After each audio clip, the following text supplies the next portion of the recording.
Мен шопырдың баласымын, тігіншімен. Жасұлан да бір газовиктің баласы мысалға да. Ол керемет жер, айлығы көп. Аға болу оңай шаруа емес негізі. Өзіміз әрең жүрміз дейміз кейде. Баррикаданың екінші жағына шықтым да.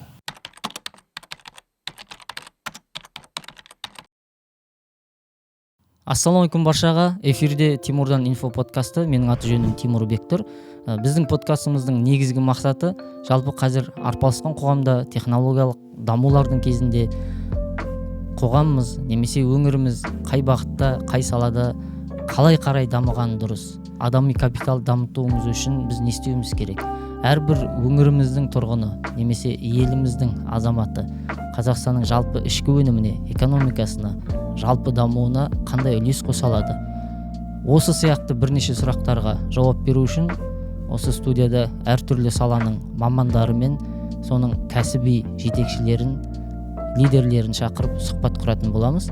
Егер қандай да бір қосымша сұрақтарыңыз болса, пікірге жаза отырыңыздар және лайк басып, арнамызға жазылып, әрдайым таратып отырсаңыздар, нұр үстіне нұр болар еді. Ал біз бастаймыз. Жалпы Маңғыстаудың адами капиталы жөнінде айтып отырмыз ғой. Бұл Маңғыстаудан талай дүлдүлдер шыққан, талай жыршылар шыққан, талай әншілер мен ақындар шыққан. Солардың ішінде мәселен біз кеше Маңғыстау облысының Түпқараған ауданында іс-сапармен болып қайттық, халықпен кездесу өткіздік, жастармен кездестік.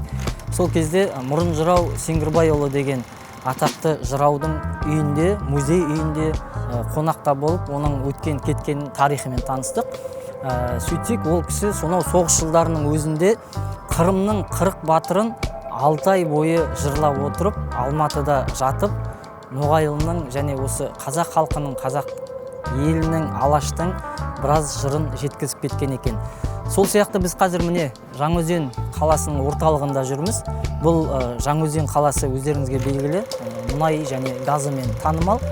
Бірақ осы мұнай газдың айналасында ең бірінші көкейге келетін нәрсе бұл геология саласы. Яғни бірінші жердің қыртысын зерттейді, барлайды, ол жерде кен бар ма, жоқ па, соны анықтайды. Сол ең алғашқы Маңғыстаудың геологы бұл Оразмағамбет Тұрмағамбетұлы деген ақын кісі болған. Бұл кісі сонау 19-шы ғасырдың соңы, 20-шы ғасырдың басында Индияның Бомбей қаласында ағылшын тілінде білім алып, жағрафия, математика деген секілді бірнеше тілден білім алып, осы Маңғыстаудағы жер астын зерттеген көптеген ғалымдардың ішіндегі бірегейі екен. Ол өкінішке қарай кейін халық жауы болып ұсталып кетеді. Бірақ ол кісінің Иран пашасына жазған хатында осы Маңғыстаудың жерінде мұнай бар. Ол мұнайдан мазут шығады, газ шығады және асфальт секілді өзге де көптеген дүниелер шығады деп жеткізеді. Бұл жерде айтпағым не? Айтпағым білім аса маңызды, адами капитал бұл аса маңызды. Яғни мұнай енді зерттеле бастаған кезде геология қандай пайдалы болса, енді қазіргі таңда 21 ғасырда жасанды интеллект дамып жатқан кезде, компьютерлік технологиялар өзінің қарқынды даму сатысына көшкен кезде, геология секілді технологияда да өзінің жаңа бағыттары бар. Маңғыстаудың адамдары енді жаңа дәуірде жаңа бағытқа бет бұрса деп тілейміз. Жаңа ғана менің артымда орналасқан мұнайшы мәдениет үйінде Жаңаөзеннің жалындаған жастарымен кездесу өткізіп шықтым. Әрине, негізгі мәселе бүкіл әлемде талқыланып жатқан жасанды интеллект саласы. Өйткені жасанды интеллект бұл біздің өміріміздегі барлық мамандыққа қатысты дами беретін болады.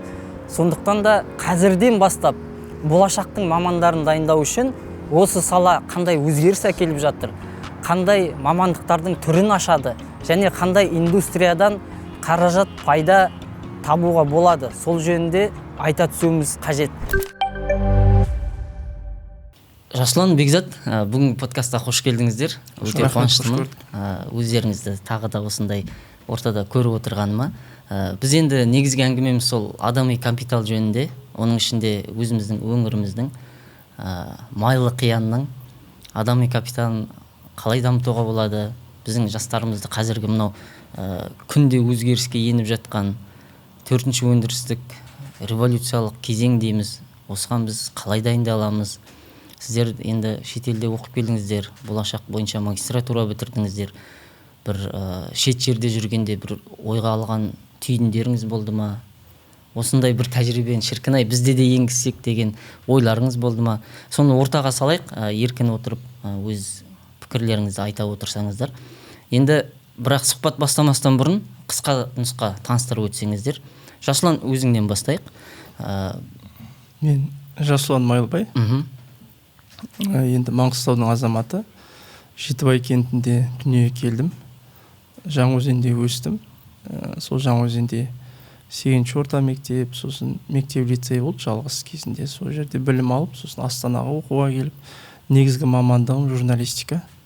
Журналистикада аздап жұмыс істедім да, сосын кейін мемлекеттік қызметке араласып, баррикаданың екінші жағына шықтым да, пресс-службаларда жұмыс істедім, баспасөз қызметтерінде. Баррикаданың екінші жағы. Сөйтіп, сонымен жаңағы ішкі істер министрлігінің баспасөз қызметінде, мәдениет министрлігінде хатшылықта аздап. Сосын Британияға оқуға барып келдік. Болашақ бағдарламасы бойынша Бекең екеуміз 1 жыл барып, 1 жыл бітіріп қайттық қой бірге. Бекең шығыс жағында, мен оңтүстік батыста. Сосын келіп жаңағы стратегиялық зерттеулер институты бар, президент жанында. Сол жерде сарапшы болып жұмыс істеп, кейін KC деп айтылады, иә? KC при президенте сонда жұмыс істеп, сарапшы болып. Сосын Сенатқа жұмысқа ауыстым, Сенаттамын қазір. Бәрекелді, тамаша. Еуропадағы, оның ішінде болашақ кезеңіндегі уақыт туралы қазір тағы да толықтай әңгімелесеміз. Әрине. Бекзат, өзің туралы айта кетсең. Менің есімім Бекзат, фамилиям Жүсіп, тегім. Маңғыстаудың ең Қарашаңырақ ауданы бар, Маңғыстау деген. Сол жерде Үштаған деген ауыл бар. Ақтаудан 210 шақырым жерде. Сол жерде туып өстім. Әке-шешем әлі сол жерде тұрады. Сол 9 бітіріп ауылдан шығып кеттік. Содан сыртта жұмыс. Бірінші мамандығы мұнай саласы. Сол үйдегілердің ықпалымен барған мамандық. Одан кейін Казгудың журфагын бітірдім. Енді өзімнің жаным қалаған мамандық.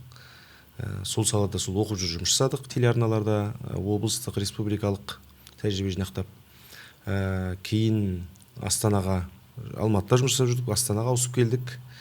Осы жерде телеарналарда жасап, жаңағы Жасұлан айтқандай сол жылдары сол ненің жаңағы баррикаданың арғы жағын өтіп мемлекеттік қызметтерде көрдік шақыртумен. Сол кезде бір сондай бір тенденция болды. Телеарналарда мынау елдің алдында шығып жүрген қыз-жігіттер мемлекеттік қызметке, соның ішінде баспасөз қызметінің жетекшілікке көп барып жатырды. Біздің әріптестеріміз біраз бір қазіргі осында ағамыз Берікуәли, Құрманбек деген жігіттер қатар бәріміз кеттік, бірімізден соң біріміз.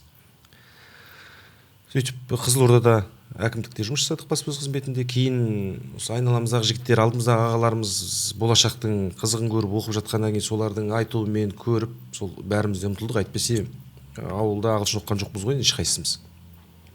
Сонымен оқып жүріп, жұртқа еріп жүріп, Жасұлан екеуміз қатар түстік екі қалаға. Сол жақта медиа менеджмент бойынша магистратура бітірдік. Оның алдында экономика магистрін аяқтадық. Сонымен бітіріп елге келдік. Маңғыстауда жұмыс жасап қайттым 1-2 жыл. Сол жердегі өзімнің әуелде шығармашылығын бастаған облыстық телеарнада жетекшілік еттім.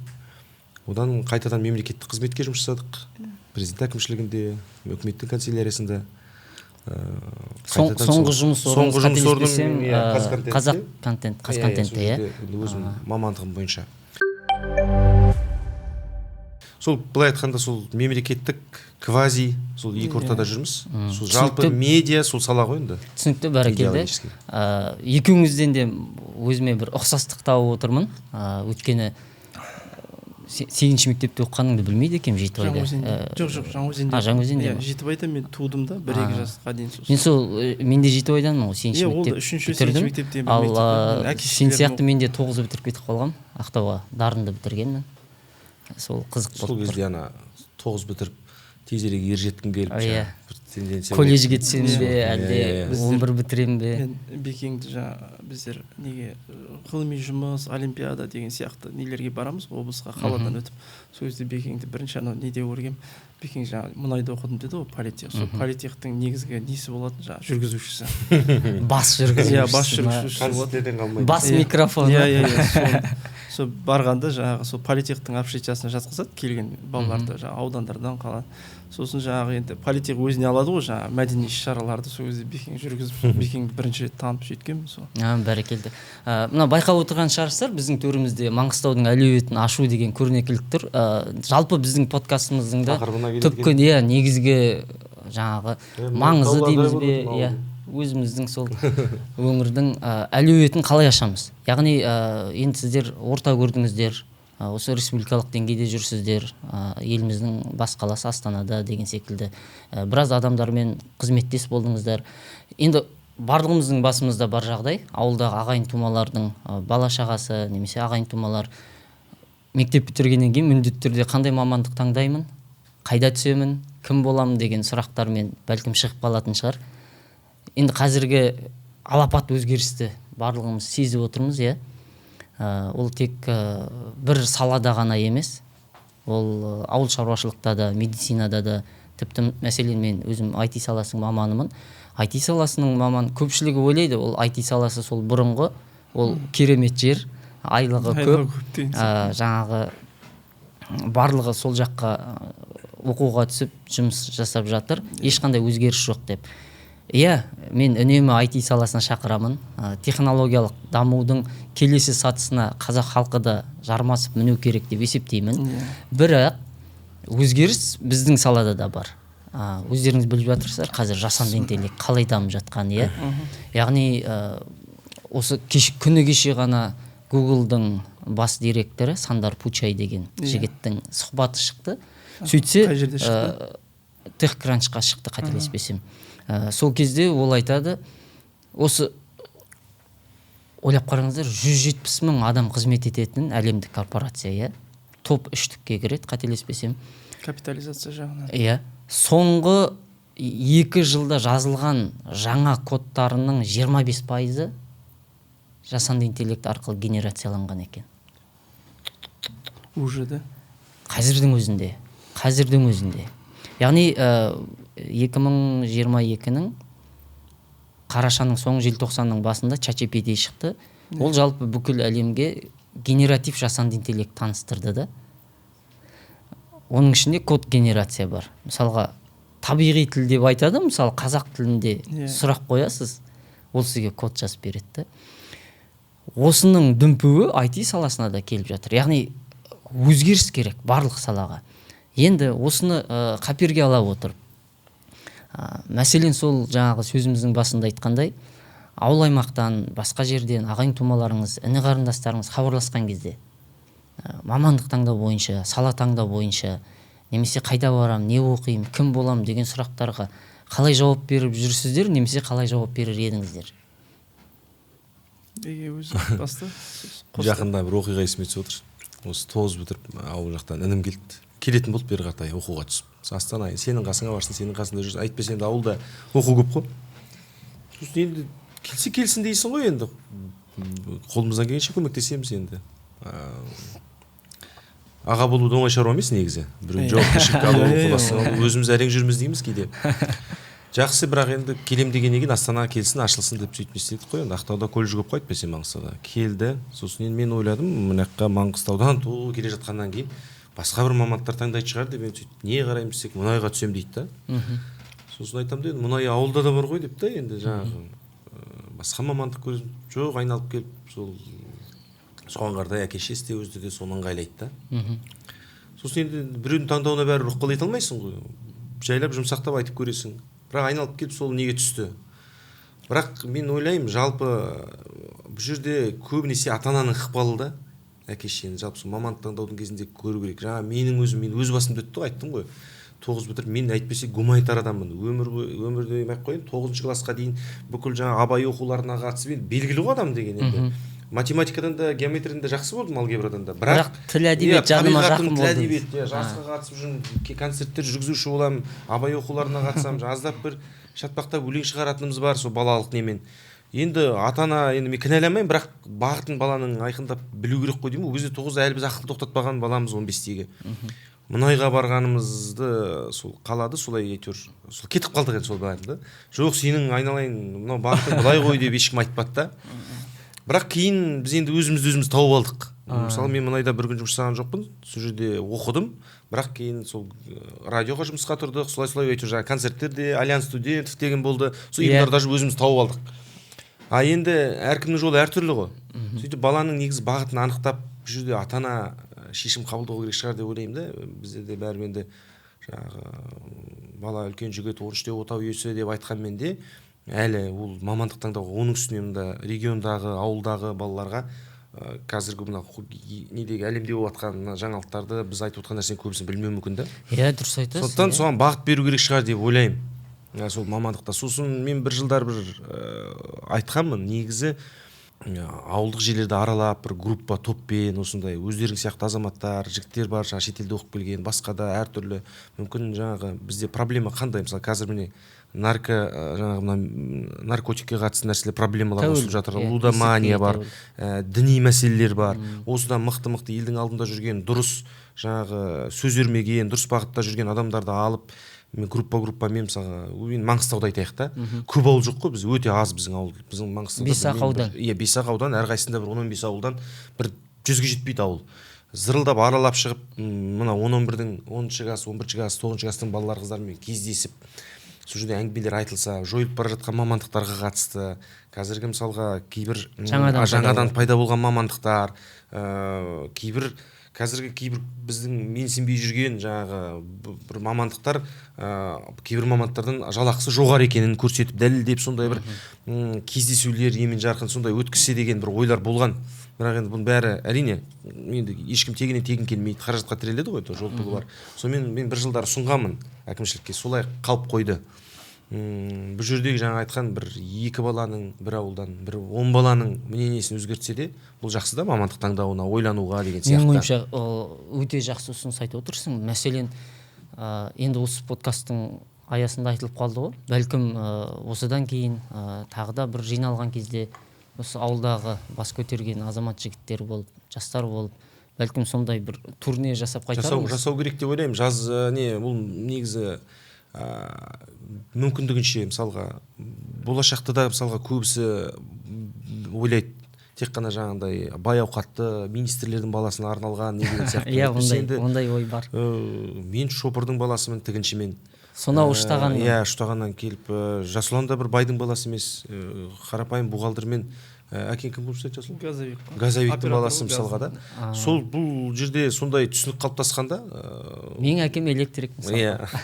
Соның бәрін түсіндіріп, айтып, шамамыз келгенше енді бәрі жігіттер бар ғой, енді аралап сөйтіп. Иә, бұл ой маған бір жақсы идея келіп отыр. Негізі қазіргі таңда профориентация деген, профориентациялық бағыт, яғни кәсіби бағыт бағдар беру бір өте өзекті мәселенің бірі деп есептеймін, әсіресе біздің өңірге қатысты. Өйткені қазіргі таңда негізі 10-ның үстінде жалпы негізгі индустрия бар, сосын негізінен 400-дің үстінде жалпы мамандық бағыты бар. Мамандық бағыты мамандықтың өзі емес. Өйткені қаржы саласының ішінде, бухгалтерияның ішінде де бірнеше мамандықтар бар. IT-дің ішінде, IT-дің бір саласының ішінде де бірнеше мамандықтар бар. Солай кете береді. Иә, бізде журналистикаға келгенде бүйтіп береді ғой балалар, қыздар. Тележурналист боламын дейді, ведущий, диктор боламын дейді. Олар үшін журналистикада кейбір енді басқа мамандық жоқ сияқты. Әйтпесе бұның айналасында да көп қой енді, сен пресс-службаң бар, пиарың бар, редакторлар, қазіргі мына SMM не деген дамып жатыр, оның бәрі жазып білсең сен плюс қой енді. Сондықтан көбісі тек қана журналистика бұл телевидениеге диктор болып шығу или болмаса авторлық хабармен шығу деп қабылдайды да. Сол сияқты енді көп қой мамандықтар, оның ішінде бүйтіп кететін бөлім. Бұл жақсы идея екен. Онда бұйыртса сол шараны қолға алайық деген ұсынысым бар. Сіз енді Маңғыстау облысы әкімінің штаттан тыс кеңесшісі ретінде сол шараны қолға алыңыз. Мен өзім бұйыртса осы айда 5 ауданға, сосын бірнеше ауылға бас сұғып шығамын. негізі өзін анау самоучка деген бар ғой, self learning деген бар. Иә. Негізі соған жалпы бейімделу керек. Негізі қазір соның заманы. Ол қабілет үйрету керек. Өйткені ол жоқ бізде. Өйткені қазір жалғастырарсың, мен ойымды аяқтап тастайын. Өйткені ол анау өте қымбат дүниеде әрдайым жаңағы жастармен кездесу қымбат дегенде мен тек қана ақша жағынан айтып отқан жоқпын. Уақыт жағынан да, мүмкіндік жағынан, ресурс жағынан және кейде өздеріңіз байқаған боларсыздар, біз жастармен, ортамен араласқан кезде бір 10-шы, 11-ші рет барғанда барып, сіздер не қалайсыздар, қандай көмек көрсете алайын деген кезде барып ашыла бастайды біртіндеп. Ал сал бұрып жетіп барып көрдіңіздер ме? Мысалға мен барып көрдім ауылдарға солай кездесуге. Үндемей отырады. Не айтамыз енді, не сұрақ қоямыз дейді. Сосын 3-ші, 4-ші рет барғанда барып жекеге жаза бастайды. Оның өзінде ұялшақтанып, иба сақтап, кешірім сұраймын, осылай еді деп. Ал енді сұрағыңды айт нақты, менен қандай көмек керек, қандай ақыл керек деген кезде барып жарайды деп қоя салады. Немесе қызығы әке шешесі хабарласады. Менің балам өткенде сізбен кездесуде болыпты, бір сұрағы бар екен, соны қойғысы келіп тұр деп шешесі, әкесі хабарласады да. Көбінесе шешесі хабарласады. Үлкен балалардың десең. Кәдімгі 9 бітірсін, 11 бітірсін, кейде студент болса да. Яғни бір осындай өздігімен даму, бір ашылу жағына да көп мән беру керек сияқты. Ал енді сөзін жалғай берсең болады, ұмытып қалмасаң. Жоқ, жаңа неге қатысты айтып отырдым, жалпы бізді білмеймін, мейлі өзіңді қолға алу. Өзді қолға алу, өз-өзіңмен жұмыс жасау деген нәрсе көп қиын екен да, негізі өте қиын. Бізде сол енді біз деп бүкіл қазақтар айтқан емес. Мысалы мен өз басымда бір жағдай болды, жаңа Англияға оқуға түсіп бардық қой енді. Self study дейді ғой, көп жағдайда сіз мысалы бізде лекциямен өтеді да, тақырыптар өтеді, сосын соның ішінен бір тақырыпта өзің таңдап алып, өзің оқып дамытып, сосын жаңағы эссе жазып шығуың керек қой. Сол жағынан келгенде мен сол байқадым да, бізде өз-өзімізді дамыту, өзімізге уақыт бөлу, тайм менеджмент деген нөл екен да.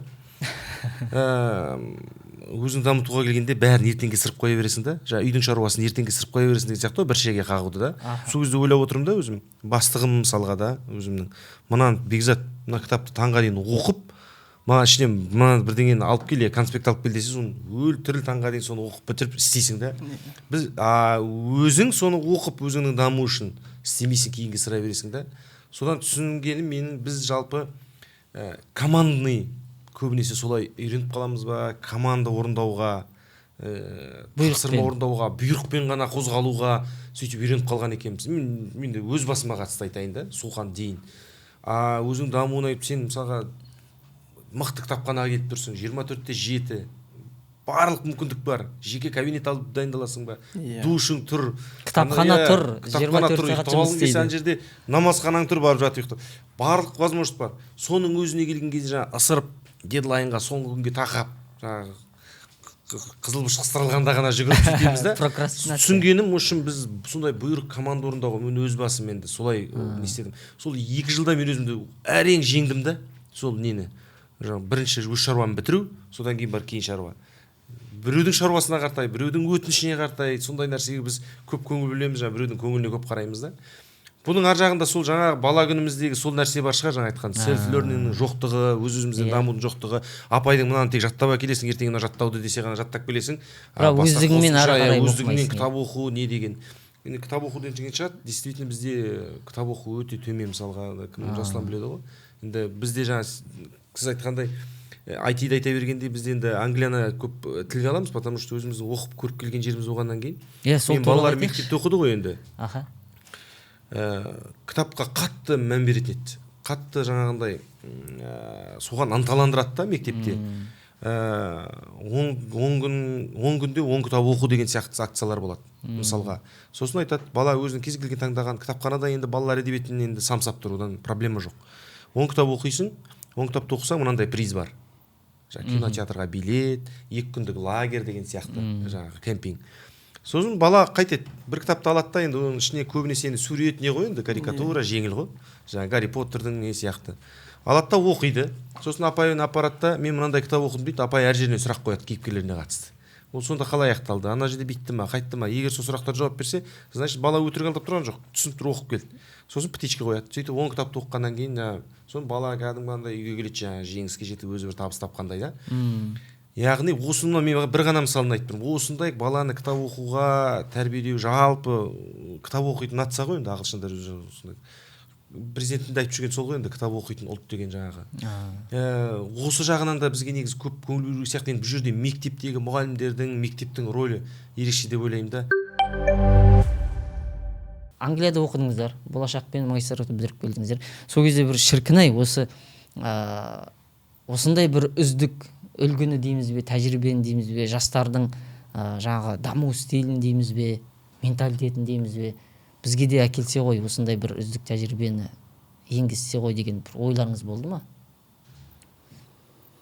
Баста бір ойына келіп отса. Менің ойым, енді біздер жаңа кішкене әркім біз енді Бекен екеуміз қалыптасқаннан кейін бардық қой, былайша айтқанда.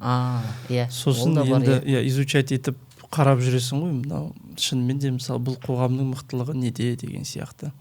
Сонда менің өзімнің тоқтаған нәрсем Британияның мықтылығы дәстүрге табан тіреу деді. Керемет. Мысалы қалай айтқанда да мысалы консерватизм оларда мықты ғой. Енді біз жаңағы ана бір кім туралы Краун деген сериал бар ғой, сол кезде Черчилль өзінің портретін салғызады ғой. Енді соңғы монархиялық елдердің бірі ғой. Сосын жаңағы портретін салғызып жатады да, сосын енді премьер-министр ғой елдің енді.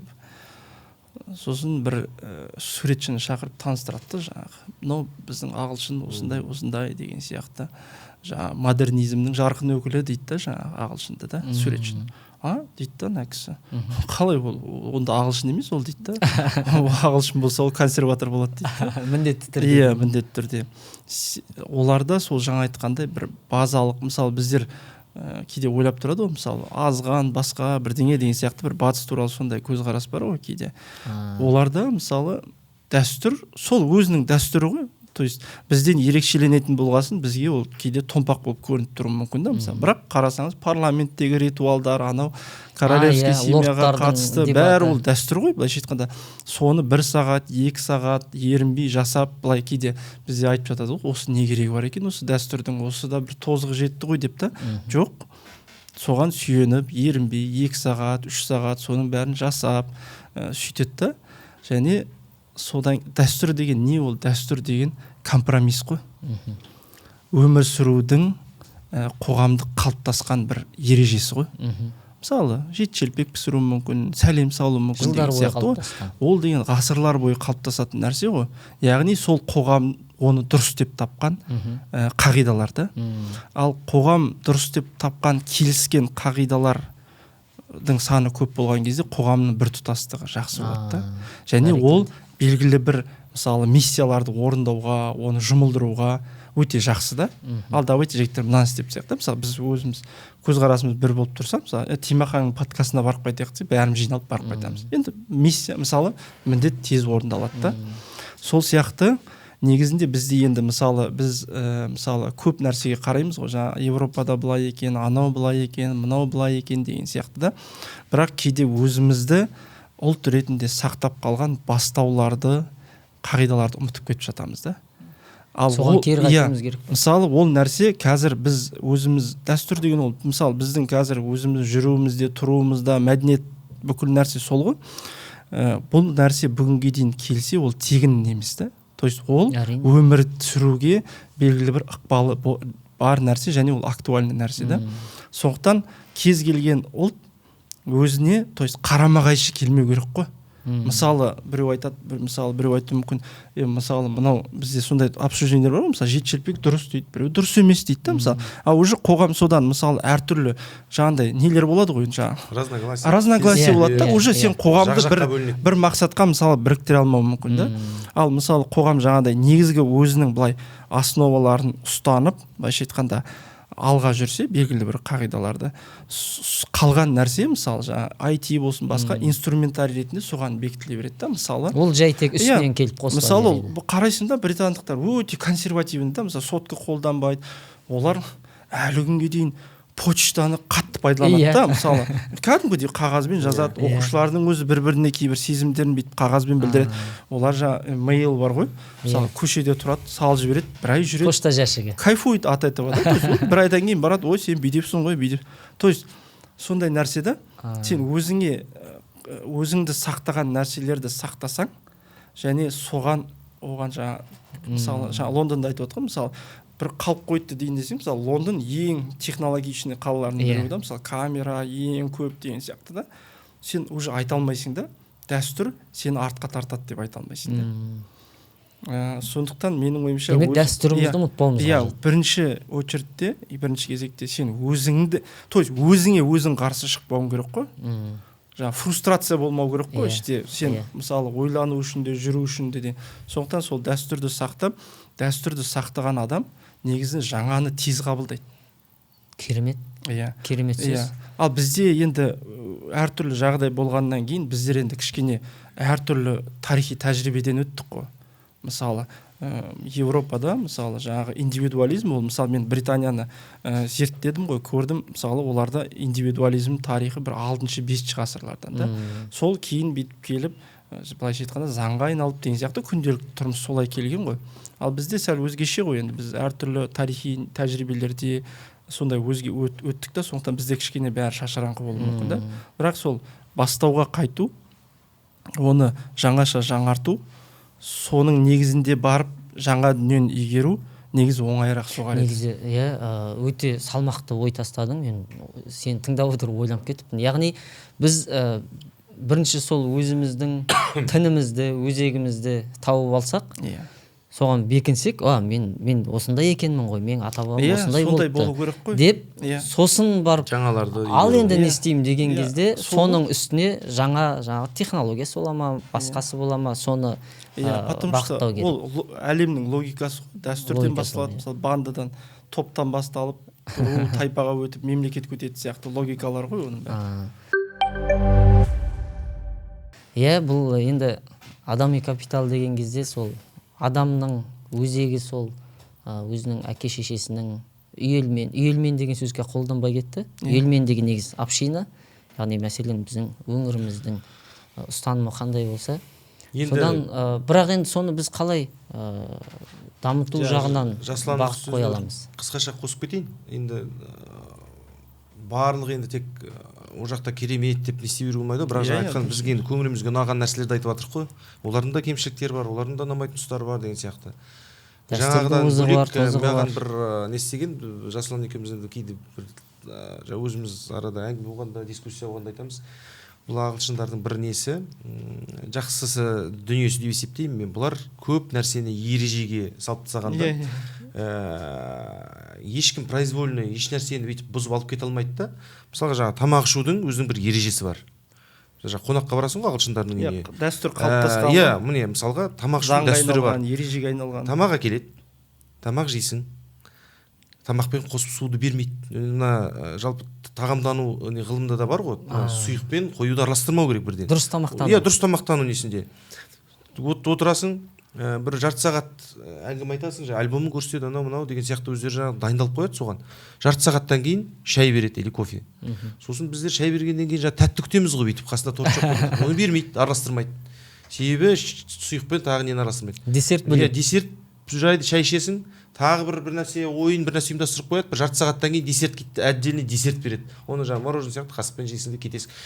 Бізде жүйе жоқ қой. Ананда мынанда ет жейсің, арасында 5 минуттан кейін жаңағы 4 салатпен шай ішесің деген сияқты. Бұларда бәрі кітап оқудың да өзінің ережесі бар, эссе жазудың ережесі бар. Қатып қалғанда кәдімгі бізде мысалға не рефератта кел дейді, әркім қалай жазғысы келеді солай алып келеді ғой. Бізге енді білмеймін, менің кезімде солай болды университетте. Айтур аннан көшіреді, біреу алып келеді, сен көшірмесең кітаптан аласың, бүйтесің, ойыңды өзгертесің. Бұл жерде кәдімгідей кіріспе негізгі не дегеннің әрқайсысының өзінің қалай жазылу несі бар. Одан ауытқып кетсең, сенің уже балың төмендейді деген сияқты да. Мысалға жаңа айтқан, даже мұғалім мен студенттің, біз енді жаңа магистрантпыз ғой, қарым-қатынас ережесі бар. Сотовый телефон номерін бермейді. Соған қатып қалған. Бізде не мысалға, ондай жоқ қой. Біз WhatsApp-қа жазамыз. Кез келген уақытта барып, мысалға жаңағы мұғаліміңе барып, диплом жетекшің болсын, жаңағы жұмыс, диссертация. Барып мен мына жерде сұрап жүрейінші деген болмайды. Маған заранее жазылыңыз дейді, келіңіз дейді. Болды. График. Бос тұрса да сол, мысалға жаңағы біздің студенттердің несі болды, жаңағы клиникасы да өзіміздің. Барасың, бос тұрады, алдында бос тұр. Мына бір нәрсе сұрай жоқ дейді, жазылып келіңіз дейді да. Басында біз ана кішкене жаңа неміз бар ғой, бәрібір мына аяқтың жүйесін үйреніп қалған, былай өтіп кету деген сияқты. Бағынғымыз келмей, анаға ренжіп, ішімізден жаңа боқтап деген сияқты. Кетесің, бірақ бір определенный уақыттан кейін ол жүйеге бағынасың да. Заранее жазылу, бір күн бұрын, бірнеше күн бұрын жазылу. Иә, олар және бір жыл бұрын жазып қояды. Жаймен отырып саған болмайды деп қайтарып салады да, сенімен ұрыспайды олар. Болмайды дейді. Келіңіз, жазылып келіңіз дейді. Мен жаңа диссертация қорғап жүргенде жаңағы нем жетекшімен жақсы араластым деп өзім ойлап, сол кетейін жүргеннің өзінде әлі бәрібір немізде қалып қойған ғой табиғатымызда. Сол жаңағы өтіп баратып бір сұрақта кішкентай, ол үшін жазылып, жаңағы келесі күн барып отырсам, мынаны бүйтсем ба деген сияқты, жаңағы кітаптың авторы деген сияқты бірдеңе сұрайды, барсам, жазылып келіңіз дейді да. Сол айттым, мен сенімен вроде жақсы араласып жүрдім ғой деген сияқты. Іште бір келіспеушілік бар да. Вот сондай сияқты көп нәрсенің ережесі бар. Сөйтсе ол ереже былай екен, анау әскерде устав қанмен жазылады дейді ғой. Сол сияқты ол былай екен. Мен де басында Америкаға барғанда ұқпай жүргем. Сөйтсем, ол біз үшін бір сұрақ екен да. Бірақ ол үшін ол бір сұрақ негізі ол салдар екен. Сендегі сұрақ ол салдар екен. Бірақ ол неліктен ол автор таңдадың? Неліктен ол кітап? Неге ол бағыт деген бәрібір сенде тағы бір сұрақ келіп тұр айтпақшы деп ол жауап бергенде сенде тағы сұрақ пайда болады екен да. Яғни олардың сол практикасында бір сұрақ ол 10 сұрақ қаласа мысалға біз аурухананың кезегінде тұрсақ клиникада тек сұрайын деп едім деген адам жақтыртпайсың ғой, себебі ол кремде шығам деген. Кремде шығам деген ол 1 сағат 45 шықпай қалады. Бұл жерде де солай екен да, содан олар себебімен күрессін дейді ғой, салдарымен сөйтеді екен. Мүмкін сосын бір ережелер олар бар. байқаған шығарсыздар, мысалға бір кездесуге сұрансаң, яғни бір сұхбат алғың келсе, тағы бір ғалымдармен бағытта жұмыс істеген келсе, жаңа блокнотын ашып жіберіп, қазір 2024 па, ол 2025-тің мамырында боспын, осындай уақытта деп жазады. Байқаған шығарсыздар, иә. Тайм-менеджментке өте, жаңа екінші бір мәселе, бұлардан алу керек нәрсеміз жалпы енді осы европалықтардан, америкалықтардан тайм-менеджмент өте менді кәдімгі 2 ай бұрын, 3 ай бұрын, жаңа мен бір неге клиникаға барып тұрсам, сөйтіп, соны бір әйел адам шығып келе жатыр да, ана жерден сөзін естіп отырасың ғой, мен өзім очередьті күтіп отырмын мынандай. 6 ай сайын бұлар тісін қаратып тұрады, сосын тісіңіз жақсы сұрап жатыр ана неде ресепшнде адам қалай екен дейді, жоқ тісімде проблема жоқ екен деп сөйтіп айтып жатыр да, жаңағы құдайға шүкір деп. Сосын мені там 6 айдан кейінге октябрьдің 17-сі жоқ тұра тұрыңыз дейді да, қарап жүріп 17-сіге мен қалада болмайды екенмін ғой, 19-на дейді да. Мен ана шокпын да. Сол кезде бұлар 6 ай сайын тісі ауырмаса да қаралып тұрады да. Біріншіден бұл жерде жауапкершілік бар, екіншіден тайм-менеджмент, екі нәрсені көрдім да, таң қалдым да. 6 ай бұрынғы нәрсені бұлар жоспарлап отыр да. Мен 6 ай түгілге мысалға ертеңгі келесі аптаны жоспарламайсың, қай уақытта екенін білмейсің деген сияқты. Сол жағынан енді бұлар масқара. Сосын суббота воскресенье мысалға, жаңағы сенбі жексенбі дей ма, бір күнін міндетті түрде мысалға енді семьялы жігіттер болса, отбасына арнайды. Сосын мысалға Жасұлан басқа қаладан келатыр мысалға, Ақтаудан или там мен Норвичте оқыдым, ол Бриселде оқыдым, маған келатыр. Бекзат мен келатырмын деп, жаңағы или астына түсе қойшы, или ертең келатырмын десе, мен отбасыммен ертең уақыт бөлетін ары күнге боспын деп. Кәдімгі спокойно айтты. Бізде басқа жақтан келе жатыр, Ақтаудан келе жатыр, Астанадан келе жатыр десе, ананы сырт бастаймыз ғой, бәрін түгел. Отбасыны, жеке шаруаны. Басқа нәрсені. Сол жағынан көп нәрсе алатын нәрселеріміз бар енді. Жақсы бір ой түйін келіп отыр. Демек бізде бәрібір сол жүйесіздік бар екені байқалады, иә? Ол енді жүйесіздік деуге де болмайтын шығар, тағы тарихи тәжірибеге байланысты ғой. Мысалы, бірақ енді жөнделу керек қой, солай ма? Мысалы, ол енді мысалы шынымен жаңа жөнделу керек қой деген нәрсе бар ғой, ол қиын сұрақ негізінде бар ғой. Себебі былай ғой, мысалы өзіңіз жаңа айтып отқандай ғой. Мысалы спортпен айналысам деп бастадыңыз ғой мысалы. Сосын біреу сол күні кешке етке шақырады деген сияқты ғой мысалы. Сосын қазақсың, сен туысың бар, басқаң бар, бармасаң ренжиді. Жаңағы ғой енді кісі болып кеткен екен басқа. То есть жаңағыдай ғой, сенің бәрі тарихи тәжірибеңе байланысты. Мысалы жаңағы тайм менеджмент деген ғой. Сосын және асықпау керек деген нәрсе міне мынадан шығады да, мен дәл осы жерде жақсы болды осы мәселе. Мысалы көшпендінің түсінігінде уақыт деген ол резиновый нәрсе да. Қазір деген сөз неше минуттың уақыты? Иә, мысалы сондай ғой, мысалы сен еркін жайлап өмір сүрдің, кең былайша айтқанда дала деген сияқты ғой. Мысалы өзі мысалы біздің мәдениет бар ғой, мысалы қонақ келеді, қонақ келген кезде асын ұсынады, ол шаруасын айтпайды, ол шаруасын ең соңғы күн айтады мысалы да, кететін. Солай емес па? Солай ғой, кез келген нәрсе мысалы 3 күннен кейін бұйым қандай бұйым тайым бар деп айтады. сондай асықпай, мысалы сен бірден айтып қойсаң, ол сен енді сен дәстүрді білмейтін адам сияқты боласың. Сол сияқты мысалы қазақ үшін мысалы көшпен тұрмыста ол мысалы кең тынысты, жаңағыдай асықпай отырып, жайланып, шай ішіп отырып сөйлесу. Енді саған мысалы уақыт бір енді ол философский нәрсе ғой, былайша айтқанда ол бір аяқталмайтын, таусылмайтын нәрсе сияқты көрінеді. Ресурс сияқты. Ал қаланың адамы үшін уже жаңа тақтық да, мысалы басқа таңертең 8-де тұрдым, жұмысқа барам, 6-да қайтам, кешке бірдеңе деген сияқты, ол кәдімгі четкий физический нәрсе да, ұстап көруге болатын нәрсе. Осымен бүгінгі сұхбатымыздың соңына келіп жеттік. Сіздердің уақыттарыңызға көп рахмет. Бұйырса тағы да бір жазамыз деген ойдамын. Осы пікірлерімізді өткені жалғастырып, өткені көп нәрсе талқыланбай қалды. Амандықта, саулықта жүздесейік. Маңғыстаудың әлеуеті дамып, адами капиталымыз шарықтай берсін. Рахмет, жақсылықта көрсек. Сонымен жаңа ғана тамаша бір сұхбатты аяқтадық. Бекзат және Жасұлан бауырларыма алғысын білдіремін, өздерінің уақыттарын бөліп келгендеріне. Өздеріңіз байқағандай, көптеген тақырыптың соңына жете алмай қалдық, өйткені уақыт қысқа. Бұл подкаст, бұл журналистік сұхбат емес, сондықтан да арасында ой бөлісіп, килігіп, кейбір сұрақтарды жетілдіруге тура келеді. Осыған үйрене берулеріңізді сұраймын.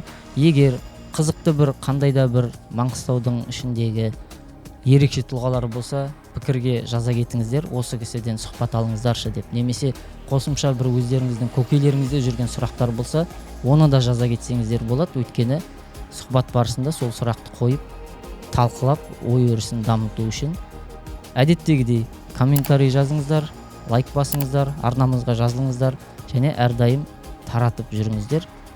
Маңғыстаудың әлеуеті дами берсін. Сәттілік.